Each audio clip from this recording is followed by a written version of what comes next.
Oui, bonjour les amis, ça c'est la suite pour cours C. Comme j'avais anticipé, les devoirs étaient un peu plus difficiles. Donc, dans le but de vous aider, je vais faire cette question avec vous.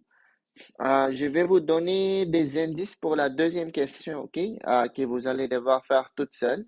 Mais avant de faire tout ça, j'aimerais vous montrer une feuille de formule que j'ai créée que vous allez devoir utiliser et que vous allez avoir droit d'utiliser pendant votre test, OK?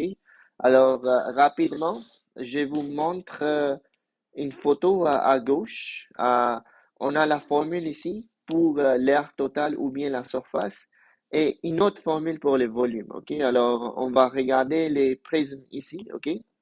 Donc, pour la base, ça c'est ma base, c'est les planchers, OK? Si vous voulez trouver l'air total, c'est toute la partie que tu peux peinturer, ok? Alors, si, comme j'avais dit, pour visualiser l'air total, il faut se demander qu'est-ce qu'on peut peinturer. Alors, si vous êtes intérieur de la classe et je vous demande de peinturer, qu'est-ce que vous allez pouvoir peinturer? Les planchers, c'est pas une bonne idée de peinturer les planchers, mais comme c'est quelque chose qui est possible de peinturer, oui. Alors, les planchers, les plafonds, plus les quatre murs, OK? Alors, la base, comment on trouve l'aire de la base? C'est juste un rectangle, c'est la longueur fois largeur, OK? Pour l'aire totale, je dois multiplier la base par 2 parce que j'ai la base ici en bas et les plafonds ici en haut, OK? Alors, c'est pour ça que je multiplie par 2. Mais il faut aussi que je trouve l'aire latérale. C'est quoi l'aire latérale? L'aire latérale, c'est mes murs, OK? Alors, pour les murs, vous avez les murs ici en arrière. Pour déterminer l'aire de cette mur, ça va être la longueur fois la hauteur. OK? Alors, longueur fois hauteur fois 2. Pourquoi fois 2 ici? Parce qu'il y a un mur en avant aussi. OK? Alors, en arrière et en avant. OK? Même chose ici, il y a un mur à droite. OK? Comment on trouve l'aire de cette mur? C'est un rectangle, ça va être la largeur ici, la largeur fois la hauteur. Et c'est ça que vous voyez ici. Petit L pour largeur, H majuscule pour la hauteur fois 2 aussi, parce qu'il y a un mur à gauche aussi, OK? Alors, vous voyez, l'aire latérale, c'est l'aire de mes quatre murs. Tu as juste besoin de trouver l'aire du mur en arrière, OK? Après, tu fais fois 2. À droite, après, tu fais fois 2. Et ça, c'est l'aire de toutes les quatre murs ensemble. L'aire totale va être l'aire des deux bases, OK? Alors, l'aire de la base, ça, c'est la base ici en rouge, mais fois 2 parce qu'il y en a deux, plus l'aire de mes quatre murs, OK? Alors, l'aire totale, c'est un peu plus difficile parce qu'il faut le faire morceau par morceau. Volume, c'est vraiment simple. Volume, c'est quand tu veux le remplir avec l'eau, OK? Si tu veux remplir ça avec l'eau, euh, combien de, euh, combien de quantités ça va consommer, OK? Volume, c'est toujours l'aire de la base, OK? Qui est ça, largeur fois longueur, fois la hauteur. La formule pour volume pour les objets en 3D, la plupart, c'est toujours ça, OK? Aussi longtemps que c'est un objet uniforme, OK? Ça veut dire que si tu coupes les prismes ici, on va avoir la même figure à chaque fois, OK? Les rectangles. Dans le cas de cylindre, la formule est similaire, OK? Dans le cas de cylindre, la formule est similaire, c'est l'aire de la base ici, sauf que c'est un cercle cette fois-ci. Alors, on va utiliser la formule de cercle. Quand on veut trouver l'aire totale, OK, ça veut dire la partie, tout ce que tu peux peinturer dans ce cylindre, ça va être les deux bases ici. Alors, deux fois l'aire de la base, plus les murs, OK? Le mur ici est rond, OK? Alors, ça, c'est votre mur ici, OK? Les murs, la formule est simple parce qu'il y a juste un mur, c'est la partie qui est rond. C'est 2 pi r fois h. OK? Et l'air total, ça va être l'air de la base fois 2 plus les murs. OK? Exactement la même logique ici. Vous voyez? OK? Et là, je vais juste vous montrer ces recto verso. Pour pyramide, c'est la même chose. OK? Pour nous, la pyramide va toujours avoir un carré. OK? La base va être un carré. Comment tu trouves là dans le carré? Tu fais largeur fois longueur. Alors, B fois B, c'est pour ça que ça devient B au carré. OK, l'aire de la base. On n'a pas besoin de multiplier par 2, OK? Pas besoin de multiplier la base par 2 parce qu'on a juste une base, OK? Dans les prismes, on avait deux bases, OK? C'est ça la différence entre cylindre, OK? Et même prisme. Prisme, on a deux bases. Ici, les planchers, plafond, OK? Plancher, plafond. Mais pour pyramide, il y a juste une base. OK? Alors, on va trouver l'aire de la base ici. Et c'est tout. On n'a pas besoin de multiplier ça par 2. OK? L'aire latérale, c'est mes murs, sauf que cette fois-ci, mes murs sont des triangles. OK? Si tu veux trouver l'aire de ce triangle, ça va être la base de ce triangle fois la hauteur de ce triangle qu'on appelle l'apothème. OK? Alors, base fois apothème. Vu que c'est un triangle, on doit diviser par 2. Et vu qu'il y a quatre triangles, OK, un ici, OK, puis un à gauche, un en arrière, OK, il y a quatre triangles. C'est pour ça que je l'ai multiplié par 4. OK, ça va te donner l'aire des quatre murs. Ça va te donner l'aire d'une base. Tu mets ça ensemble. Ça, c'est ton l'aire totale. OK, la partie que tu peux peinturer. Si tu es à l'intérieur de cette pyramide, qu'est-ce que tu peux peinturer? Tu peux seulement peinturer les planchers et les quatre murs. OK, et les quatre murs. Ça va? Pour les cônes, la logique est la même. Sauf que faites attention pour les volumes. OK? Pour les volumes d'une pyramide, c'est très similaire à un prisme. C'est l'aire de la base fois la hauteur, mais on doit diviser par 3 parce que comme trois pyramides rentrent dans un prisme. OK? C'est comme ça, c'est une façon de les visualiser. Mais vous n'avez pas vraiment besoin de trop comprendre comment la formule, d'où vient la formule. Il faut juste l'appliquer comme il faut. OK? Et là, pour les cônes, je vais pas aller en détail parce que je vais utiliser pour les devoirs. Et les sphères, c'est les plus simples. OK, les sphères, il y a vraiment une formule simple pour l'air total et une formule simple pour les volumes. OK, alors, sphères, je pense, c'est les plus simples. Ça va? Alors, je vais maintenant appliquer ça. OK, alors, je vais juste enlever tout ça. Je vais appliquer ça dans les devoirs. OK? Ok, parfait. Donc, je vais faire la question ici avec vous. Ok. Si quelqu'un te demande de peinturer ça, qu'est-ce que tu peux peinturer? On doit aller un morceau à la fois, ok? Premièrement, je peux peinturer les cercles ici, ok? Je peux monter avec une échelle, peinturer cette partie-là. Je vais l'appeler A1, ok? Alors, vu que ça, c'est un cercle, ok? Vu que ça, c'est un cercle, la formule que je vais utiliser, ça va être la formule d'un cercle. Comment on trouve l'aire d'un cercle? Ben, je peux aller voir dans ma feuille de formule. Ça ressemble un peu à un cylindre, OK? Et l'aire de la base, qui est la partie en haut ici, c'est juste pi fois les rayons au carré, OK? Ça, c'est l'aire d'un cercle. Ça va? Alors, je vais écrire ici pi fois les rayons au carré. Faites attention, les 1800 ici, c'est mon diamètre, n'est-ce pas? C'est mon diamètre. Donc, ça veut dire que le rayon est égal à 900 millimètres, OK? Donc, ça va être pi 900 au carré. Je vais faire comme Justin et Vincent, je ne vais pas remplacer pi par 3,14, je vais vraiment utiliser la symbole dans le but de comme pas perdre la précision, OK? Si vous utilisez 3,14, c'est pas grave, OK?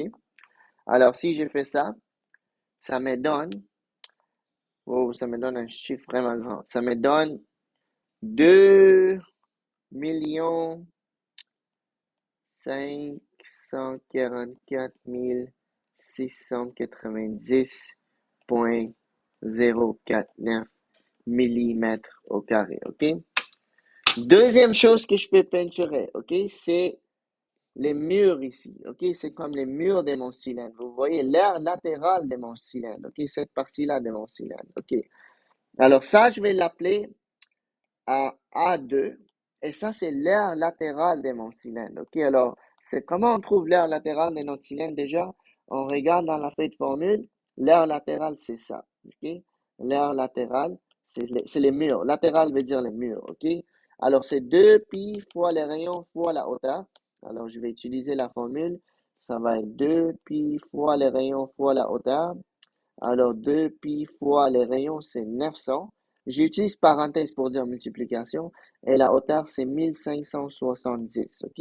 Alors, je vais mettre tout ça dans la calculatrice, euh, puis je vais trouver une réponse, OK? Alors, un instant, 2pi, oups, 2pi, parenthèse 900 fois la hauteur qui est 1570. Ça me donne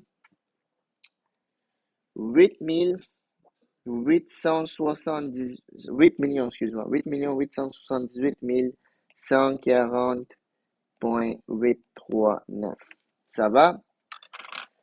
OK, normalement, j'avoue, ça c'est un cylindre. Normalement, quand on trouve l'air total d'un cylindre, on fait l'air de la base fois 2. Mais le problème est que la base qui est à l'intérieur ici, on ne peut pas les peinturer. Si vous, c'est juste la partie à l'extérieur qui est possible de peinturer. OK? Alors, si quelqu'un te demande de peinturer ça de l'extérieur, ben, tu peux peinturer ça, tu peux peinturer cette partie-là, et finalement, tu peux peinturer l'aire latéral de ton cône ici, mais tu ne peux pas vraiment peinturer le cercle qui est à l'intérieur, OK? Parce qu'il est à l'intérieur.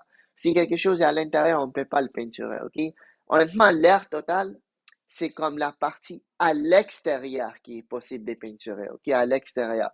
Comme si tu peux lever cet objet dans ta main, qu'est-ce que tu peux peinturer? Tu peux peinturer la partie ici en haut, ok, l'air latéral ici de ton cylindre, et finalement l'air latéral de ton cône. Ça va?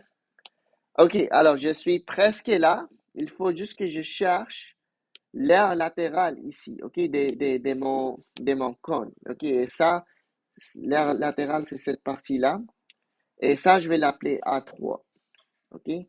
A3, c'est l'air latéral de mon cône, seulement l'air latéral. Ok, comment on trouve l'air latéral d'un cône? On regarde les cônes, on regarde l'air latéral. Ok, c'est pi fois les rayons fois les apothèmes. Apothème, c'est cette partie-là.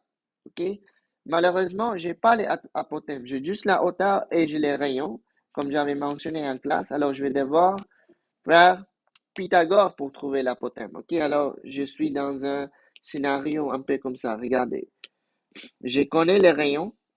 OK, ça c'est 900. Je connais la hauteur.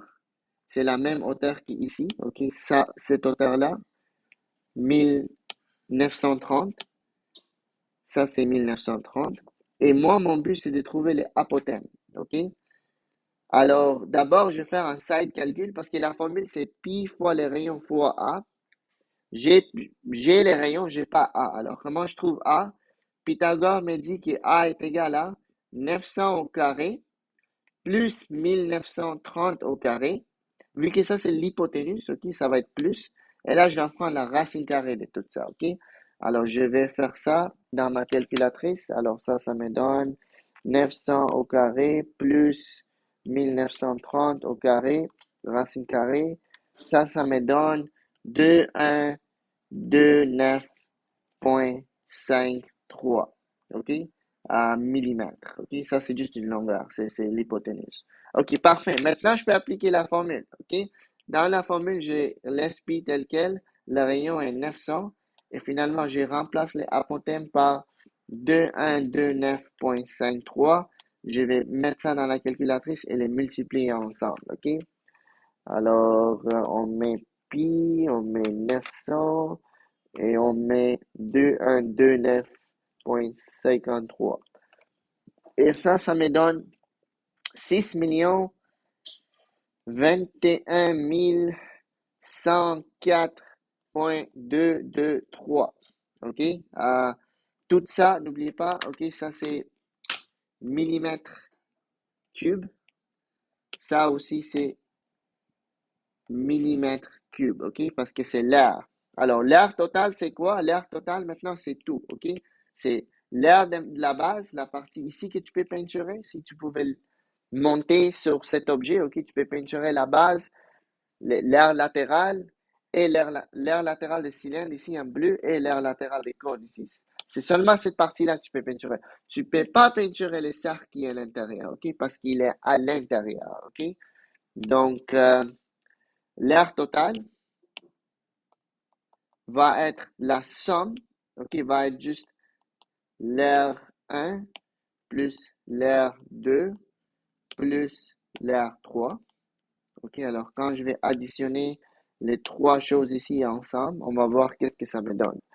OK, la dernière, je l'ai déjà dans ma calculatrice, 6 millions 21 000 nanana, plus 8 millions, je veux juste dire 8, 140.839 plus 2544690.049. OK?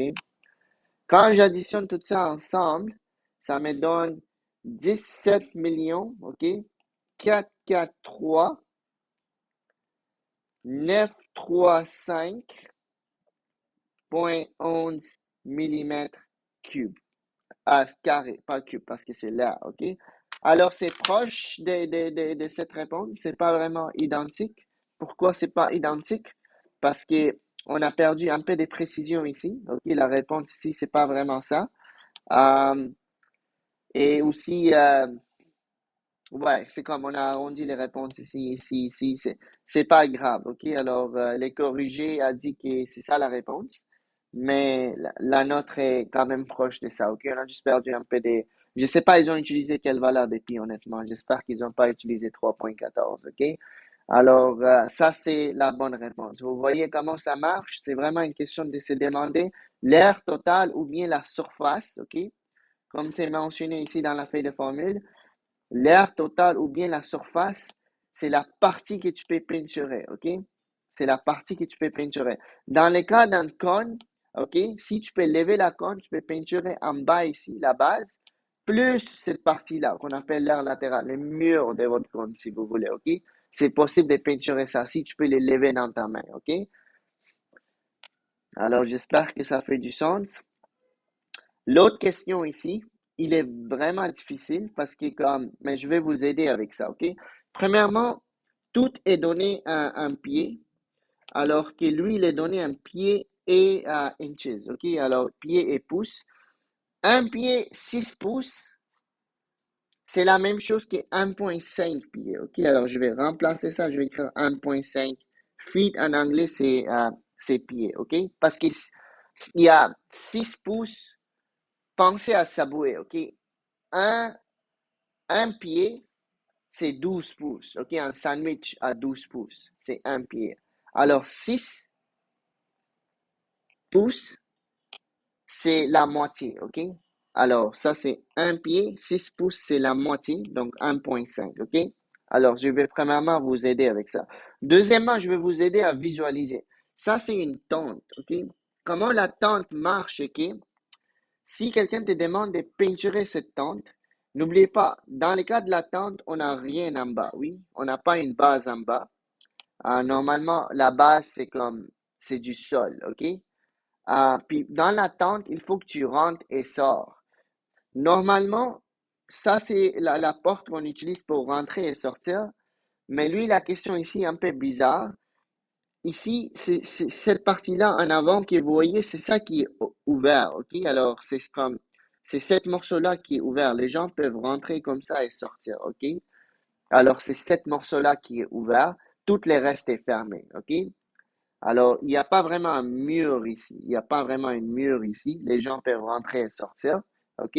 Parce qu'ils ont fermé les côtés ici, ok? Ils ont fermé les côtés. Il y a des tentes où tu peux fermer cette mur, mais garder ça ouvert. OK? Mais comment on va trouver l'air total de cette solide, OK, de cet objet? OK, premièrement, ça c'est un prisme. OK, alors qu'est-ce qu'on va devoir faire? On va devoir trouver l'air de la base ici. OK? Et là, je vais devoir multiplier ça par 2 parce qu'il y a une autre base ici, à la fin, qui est fermée aussi. OK, alors ça fait partie de ma tente. OK, trouver l'air, c'est un peu difficile, OK? Parce que c'est comme si j'ai un rectangle ici, plus un triangle. Alors, je vais devoir diviser ça en deux morceaux. Pour les rectangles, je connais la hauteur, mais je ne connais pas la base de ce rectangle. OK? Ça paraît comme si je ne connais pas, mais je sais que ça, c'est 1,5 pieds. Donc, ça veut dire que ça va être 1,5 pieds. Donc, ça veut dire que ça, c'est 1,5 pieds. OK? Alors, vous pouvez trouver l'aire de cet rectangle maintenant. OK? Alors, vous avez la base et la hauteur, ou bien largeur et longueur. Pour les triangles, c'est un peu plus difficile. OK? Pour les triangles, je ne connais pas c'est quoi la base de mon triangle. OK? Je ne connais pas c'est quoi la base. Mais je sais que les côtés en bleu, OK, c'est que vous voyez un bleu plus rouge me donne 4. OK? Et je sais que rouge mesure 1,5. Si rouge mesure 1,5, c'est quoi la valeur de bleu? Rouge plus bleu doit me donner 4. Et dans ces cas-là, qu'est-ce qu'on fait? On soustrait. OK? Alors, si tu fais 4 moins 1,5, tu vas voir que ça, c'est 2,5. Et là, c'est vrai que 1,5 plus 2,5 va me donner 4. OK? Alors, vous avez la base de ce triangle. Je suis en train de vous aider. C'est 2,5. Et vous avez son hauteur aussi, OK? Qui est toujours 2. OK? Donc, vous allez trouver l'aire des rectangles, l'aire des triangles, additionner ça ensemble, après multiplier par 2 parce qu'il y a une autre base à l'autre côté. OK? Il y a une autre base à l'autre côté. J'espère que ça fait un petit peu de sens. Pour l'aire latérale, pour les murs, vous allez juste devoir trouver l'aire de cette mur-là ici et de cette mur-là ici. C'est tout. Parce qu'il n'y a pas une mur en bas, ok? Cette mur-là n'existe pas parce que ça, c'est juste le sol. Et il n'y a pas un mur à l'autre côté ici, ok? À l'autre côté, ici, il n'y a pas de mur parce que c'est là-bas que les gens rentrent et sortent, ok? Alors, vous allez juste devoir trouver l'aire de cet rectangle ici et de cet rectangle, je vais utiliser une autre couleur ici, ok? C'est pas difficile de trouver l'aire des rectangles en mauve parce que tu connais la longueur de cet rectangle, c'est 20. Tu connais aussi la largeur de cet rectangle, c'est 1,5. C'est facile, OK? Mais pour les rectangles en orange, tu connais la longueur toujours, c'est 20. Mais comment tu peux déterminer cette largeur, OK? Je vais vous aider. C'est la même chose qu'on a fait avec les cônes ici, OK? Même chose. Alors, regardez, vous avez, vous savez que les côtés ici mesurent 2,5. Les côtés ici mesurent 2. Alors, vous avez un triangle comme ça. Oui, ça, c'est 2,5. Ça mesure 2. Et vous, vous êtes en train de chercher cette partie-là ici. OK? Combien ça mesure ça? Si ça, c'est un triangle rectangle. Qu'est-ce que vous pouvez faire pour déterminer ça? Une fois que ça, c'est déterminé, vous allez pouvoir trouver l'aire des rectangles en mauve, l'aire des rectangles en orange. OK? Trouver l'aire des rectangles ici en rouge. Trouver l'aire des rectangles ici en bleu. N'oubliez pas de multiplier ça par 2. OK? Alors, quand vous allez additionner les rectangles en rouge et les triangles en bleu, ensemble, multiplier par 2 parce qu'il y a la même chose de l'autre côté. OK? Alors, ça va être quoi la formule? La formule pour trouver l'aire totale va être l'aire de la base qui est composée de mon rectangle plus triangle fois 2 parce qu'il y a la même chose à l'autre côté, plus l'aire latérale. Mais l'aire latérale, il y a juste deux murs ici. Le mur ici en orange et le mur ici en mauve. OK? Alors, quand vous allez additionner tout ça ensemble, vous allez voir que ça va donner 105. OK? Je l'ai fait, j'ai eu 105 pile. Donc, je vais vous laisser vous débrouiller avec ça. OK? Je vais arrêter ici. Volume, c'est pas si pire. Volume, c'est juste une question de vraiment prendre les volumes d'un morceau à la fois, OK? Puis là, tu les additionnes ensemble. Alors ici, j'ai pas envie de trop spoil. Je sais que vous, vous avez déjà eu cette question, OK? Alors ça, je pense que ça va. C'est vraiment ces deux questions-là qui étaient difficiles, OK? Alors je vais vous laisser essayer ça. J'ai pas envie de tout faire, OK? J'aimerais vraiment qu'on se donne un défi, OK? Je sais que des fois, c'est un peu décourageant quand ça marche pas, mais c'est vraiment les questions comme ça qui nous rendent bons en mathématiques, OK? C'est vraiment quand on struggle qu'on devient bon, que ce soit les jeux vidéo, mathématiques, peu importe, OK? Quand vous êtes en train de struggle, c'est là que vous êtes, vous allez reach les next level, OK? Alors, essayez de vous débrouiller avec ça, OK? Je vais être là pour vous guider, mais faites ça vous-même, OK? Alors, je vais vous laisser ici. Bonne chance.